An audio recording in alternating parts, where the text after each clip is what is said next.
پایه موجودیت کشور تزونی. سردار محمد داود خان د افغانستان په معاصر تاریخ کې هغه څیره و چې په 20مه پیړۍ کې د افغانستان په روانو پیښو او جریاناتو لوی اغیز پرې باسه. دی د سردار محمد عزیز خان زوی دی چې په 1909 میلادي کال په کابل کې په یوه سلطنتي کورنۍ کې وزیږید. د خپل منځني تحصیلات د کابل په استقلال لیسه کې سرته ورسول. په فرانسه کې د کور جوړونې یا مهندسۍ درس ولوست او د کابل په حربي ښوونځي کې نظامي زده کړې پای ته ورسولې. د 15 کلنۍ کې په رسمي کار پیل کړی. په 23 کلنۍ کې د فرقه مشر مقام ته ورسید. همداراز په ځینو نورو ولایتونو لکه فراه، کندهار او ننګرهار کې د عسکري قمندان، فرقه مشر، نایب الحکومه، اعلی قمندان او د تنظیمه د رئیس په حیث دندې ترسره کړي او تر دې وروسته د هیواد د کورنیو چارو د وزیر، د ملي دفاع د وزیر او د صدراعظم په توګه او بالاخره تر یوې 10 کلنې وقفې وروسته د افغانستان د لومړني ولسمشر په حیث وځلید. محمد داود خان تر 1940 میلادي کال پورې د خپل سکتر صدراعظم محمد هاشم خان تر سیوري لاندې کار کوي.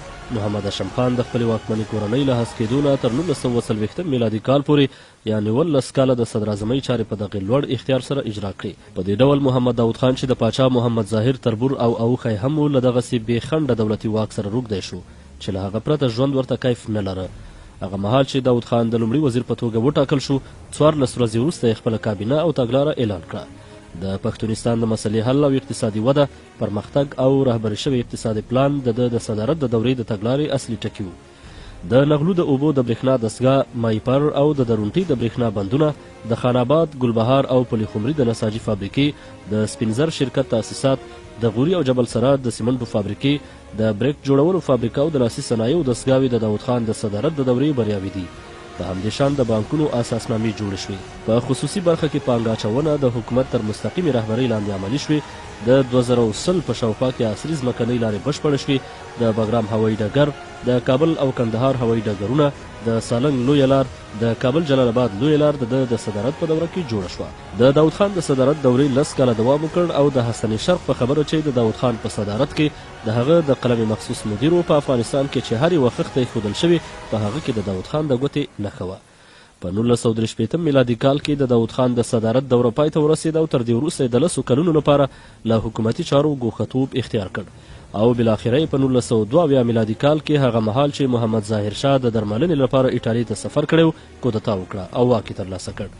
دغې کودتا ځاني او مالي زیان نه درلود او پخپله د داود خان په وینا یوه سپینه کودتا وه.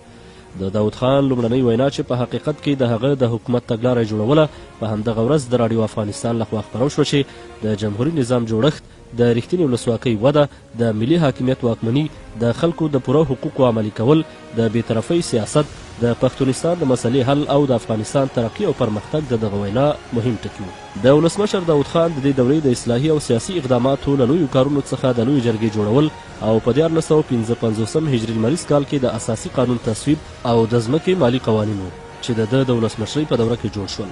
همداراز د مجرمانو او جنایتکارانو د مهار لپاره د پلچرخي د زندان جوړول، له جاپان څخه د تلویزیون د دستګاه پیرل او د هیواد د قانون پوهانو په لاس او د یو شمېر اسلامي هیوادونو لکه مصر، الجزایر او عراق د متخصصینو په همکارۍ د هیواد د حقوقي اړیکو د تنظیم په موخه د مدني او جزایي قوانینو جوړول او ځینې نور عمراني کارونه د داود خان د دغې دورې لویې لاسته راوړنې وې. داود خان یو هیوادپال انسان و. د غوښتل چې خپل هیواد د نړۍ د تمدن له اوسني کاروان سره څنګ په څنګ روان کړي. د تفریح او استراحت نه پیژندل او په ورځ کې به 14 ساعته کار کوو. د وتلي مورخ پوهان حسن کاکړ په وینا د محمد داود خان ملي ارمانونه د پاچا امان الله خان ارمانونو ته او د حکومت د کولو طریقې د امیر عبدالرحمن خان او محمد هاشم خان طریقې ته ورته وو. د سردار محمد داود خان د جمهوریت دوره په 1950 هجري لمریز کال د غوی په ومه د خلق ګوند په کودتا سره پای ته ورسېده. سردار داود خان او د هغه کورنۍ د اویا په شاوخوا کې غړي په جمهوري ارګ کې په داسې حال کې ووژل شول چې کودتاچیانو په ځانګړي ډول داود خان ته څو ځله د مرګ او ژوند په همدې خطرناکو شیبو کې د تسلیمېدو وویل، خو سردار محمد داود خان تسلیم نه شو.